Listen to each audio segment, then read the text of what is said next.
Menggunakan mikroorganisme yang ada dalam JAKABA, jamur keberuntungan abadi, dan ekoenzim untuk pengomposan adalah ide yang menarik dan berpotensi mempercepat serta meningkatkan kualitas kompos. Mari kita bahas bagaimana masing-masing berperan. Peran mikroorganisme dalam JAKABA dalam pengomposan. JAKABA kaya akan berbagai jenis mikroorganisme, terutama fungi, jamur, seperti Aspergillus, Penicillium, dan lainnya, serta bakteri dan Actinomycetes.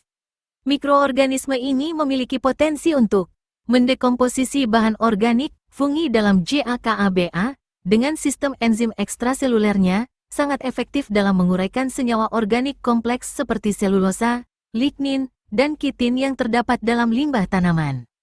Bakteri dan Actinomycetes juga berkontribusi pada dekomposisi berbagai jenis bahan organik. Meningkatkan keanekaragaman mikroba. Penambahan JAKABA dapat memperkaya populasi mikroorganisme dalam tumpukan kompos yang dapat mempercepat proses penguraian secara keseluruhan. Menghasilkan enzim pendegradasi, mikroorganisme dalam JAKABA menghasilkan berbagai enzim seperti selulase, amilase, protease, dan lipase yang membantu memecah komponen-komponen utama bahan organik. Potensi menekan patogen, beberapa mikroorganisme dalam JAKABA mungkin memiliki sifat antagonistik terhadap patogen tanaman yang mungkin ada dalam limbah organik.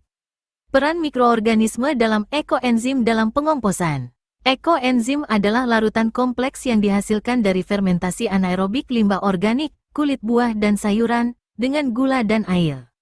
Kandungan utama ekoenzim meliputi enzim, berbagai jenis enzim seperti protease, lipase, amilase, dan selulase yang dihasilkan oleh mikroorganisme selama fermentasi. Penambahan ekoenzim ke tumpukan kompos dapat secara langsung menyediakan enzim-enzim ini untuk membantu memecah bahan organik. Asam organik, asam asetat dan asam organik lainnya dalam ekoenzim dapat membantu menurunkan pH tumpukan kompos sedikit, yang mungkin menguntungkan bagi beberapa jenis mikroorganisme dekomposer. Alkohol, dalam jumlah kecil. Alkohol dapat memiliki efek antimikroba pada konsentrasi tinggi, tetapi dalam jumlah kecil mungkin tidak signifikan dalam konteks pengomposan yang kompleks. Mikroorganisme sisa, ekoenzim juga mengandung sejumlah mikroorganisme sisa dari proses fermentasi, termasuk bakteri dan ragi. Mikroorganisme ini juga dapat berkontribusi pada proses dekomposisi dalam tumpukan kompos. Cara menggunakan JAKABA dan ekoenzim dalam pengomposan. JAKABA. Sebagai starter, larutan JAKABA dapat disiramkan ke tumpukan kompos pada awal proses untuk mengenalkan populasi mikroorganisme pendekomposisi yang beragam. Pengadukan, JAKABA dapat ditambahkan saat melakukan pembalikan atau pengadukan tumpukan kompos.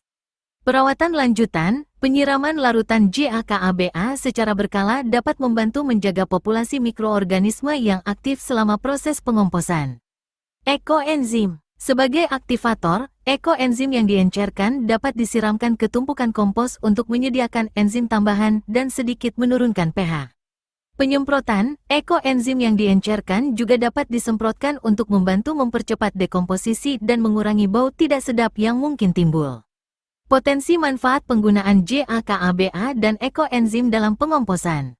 Mempercepat proses dekomposisi, enzim dan mikroorganisme dari JAKABA dan ekoenzim dapat mempercepat pemecahan bahan organik.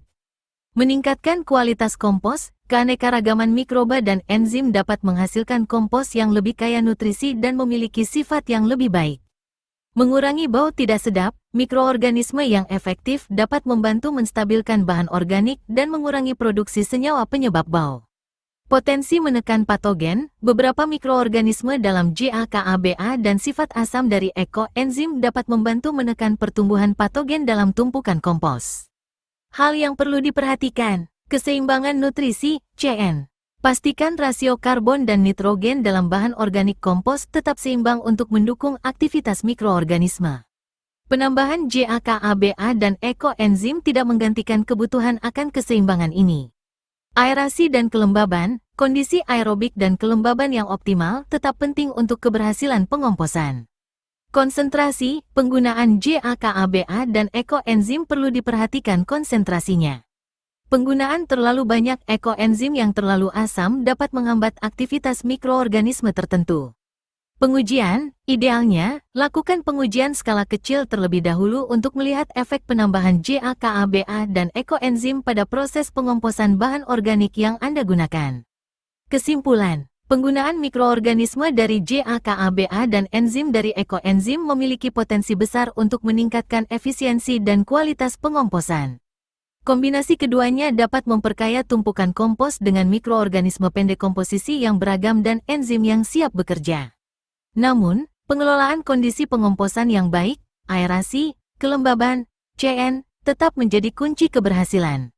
Eksperimen dan pengamatan akan membantu menentukan dosis dan frekuensi aplikasi yang paling efektif.